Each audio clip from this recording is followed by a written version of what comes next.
আবাস যোজনার তালিকা থেকে নাম বাদ যাওয়ায় গৃহবধূর আত্মহত্যার চেষ্টা। আবাস যোজনার তালিকা থেকে বাদ গেছে নাম, ঘর পাননি অভাবী গৃহবধূ।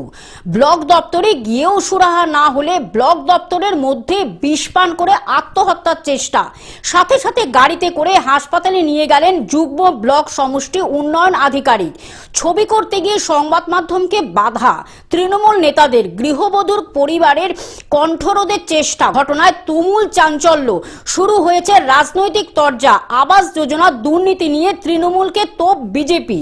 ঘটনা সামনে আসতেই বিজেপির অভিযোগ, দুর্নীতির কারণে প্রকৃত উদ্যোক্তারা ঘর পায় না, যে কারণে কেন্দ্র টাকা বন্ধ করেছে। সেটা বারবার প্রমাণ হচ্ছে। পাল্টা সাফাই দিয়েছে শাসক শিবির। আজকে শুনলাম আমি হরিচন্দ্রপুর 2 নম্বর ব্লকে বিডিও সাহেবের সামনে এক গরিব নিরীহ লোক, ওনার বাড়ি কাটা হয়েছে।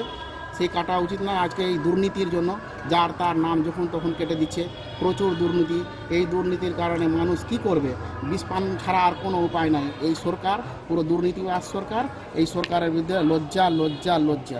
কি সে বিডিও অফিসে ঢুকে বিষ খেয়েছে? তাই শুনলাম আমরা যে বিডিও অফিসে ঢুকে এই মহিলাটা বিষ খেয়েছে। সেই বিষ খেয়ে খবর শুনে আমরা এই ব্লকে এখন আমরা সবেমাত্র পৌঁছেছি। বলছি কেন হচ্ছে বিষ? কি মনে হচ্ছে এই দুর্নীতি সরকার, প্রচুর দুর্নীতিবাদ সরকার, সম্পূর্ণ দুর্নীতি। কোনো দুর্নীতি ছাড়া কোনো জিনিস, টাকা ছাড়া কোনো গল্প নেই। কোনো ছোটো মানুষের একটা সার্টিফিকেট নিতেও দুর্নীতি, টাকা কিছু না কিছু দিতে হচ্ছে। এই আবাস যোজনার নামে সবার নাম তালিকায় আসা সত্ত্বেও সেখানে বিডিও সাহেবরা এখানে নাম কেটে দিচ্ছেন।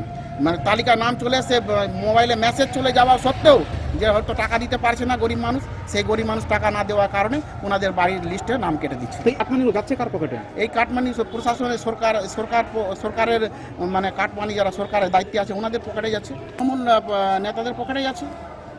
মালদা থেকে অভিষেক দাসের রিপোর্ট, গ্লোব নিউজ। এখন থেকে গ্লোব টিভি দেখুন আপনার স্মার্টফোনেও। গুগল প্লে স্টোর অথবা অ্যাপল স্টোর থেকে ডাউনলোড করুন গ্লোব টিভি লাইভ অ্যাপ। এছাড়া জিও টিভি অ্যাপ থেকে দেখুন গ্লোব টিভি লাইভ।